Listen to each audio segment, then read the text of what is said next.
It's never necessary. Botox is freezing a muscle. Topicals will treat the superficial stains.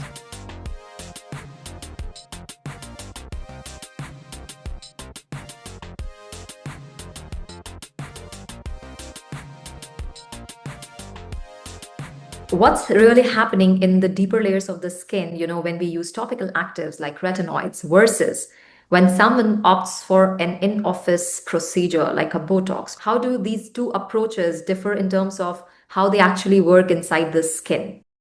Topical, whatever you're doing at home, that's the baseline. That's what you're doing every day to maintain your skin and keep it healthy and do a little bit of anti-aging.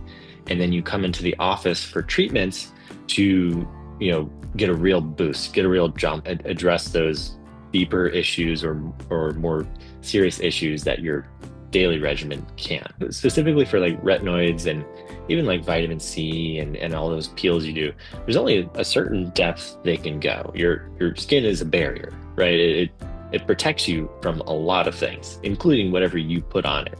Yes, there are some things that are more soluble and will get through a little bit deeper, even how we can apply certain medications, right? You can put on a patch and it can go in and be absorbed deeper, but most stuff you're putting on your skin is being washed away or enzymatically cleared before it gets very deep. But when you put on a retinoid, when you put on vitamin C, there does seem to be a little bit of collagen growth below the epidermis. It's, not going to fill out a completely wrinkled face, but it's going to help smoothen those fine lines.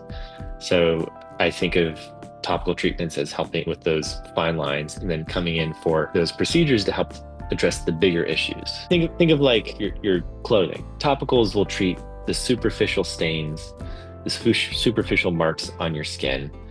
And then the deeper treatments are going to help iron out the wrinkles that you have, like in the fabric of your skin. If you get Botox per se, Botox is freezing a muscle and preventing that wrinkling here. So it's going to do a lot more than any topical can in terms of treating those deeper wrinkles, but it's going to have a deeper effect like that. Same thing with filler, right? Filler is going to fill a much deeper gap or indentation on your skin. Lasers also stimulate a lot more collagen. It's just a lot more aggressive of a treatment in terms of the depth and the amount of collagen stimulation and regeneration of your skin that it's stimulating than any real topical will do.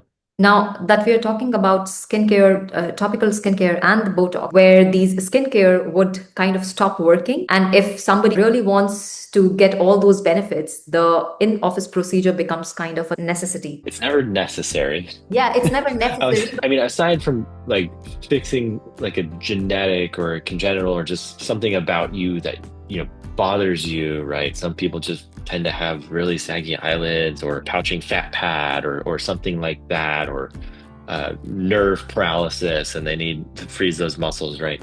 Most people are going to delay getting something much later in life, or at least maybe their 20s they'll start with Botox, maybe a little bit of microneedling, and later they'll do the more regenerative stuff for anti-aging. And of course with things like scarring and whatnot, like if you have acne scarring, then we're going to talk about doing that at a young age, even in your teenager. Like when you're a teenager, you might want to do microneedling if you're having acne scarring, and if you treated all your acne, you don't get any more acne, but you have these scars, we can start doing things like lasers, microneedling, etc. But for most people, start on a good regimen, right? Start on something like sunscreen, retinoid, face wash, and moisturizer, right? Those four things. I mean, really just sunscreen and a face wash, moisturizing sunscreen and a face wash, if you really want something simple. But have some simple basic routine and do that for like 3 to 4 months at least and see how it is. If you're like, oh, you know what, my skin's looking great, I'm happy with it, then you're done.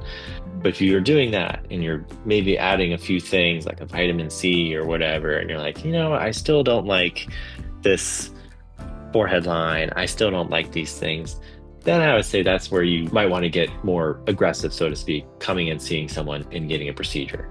The only caveat to that is if you wanted a Botox, neurotoxin, right? You say, I see these lines here, I see these lines here, I don't like it. So maybe I'd be okay with doing that. But most people, I want them to start after they've been on a regimen for a bit. Thank you so much for your time, Dr. Arfa. It was great conversation. Nice meeting you. Nice meeting you. Take care. Take care. Bye bye. Bye bye.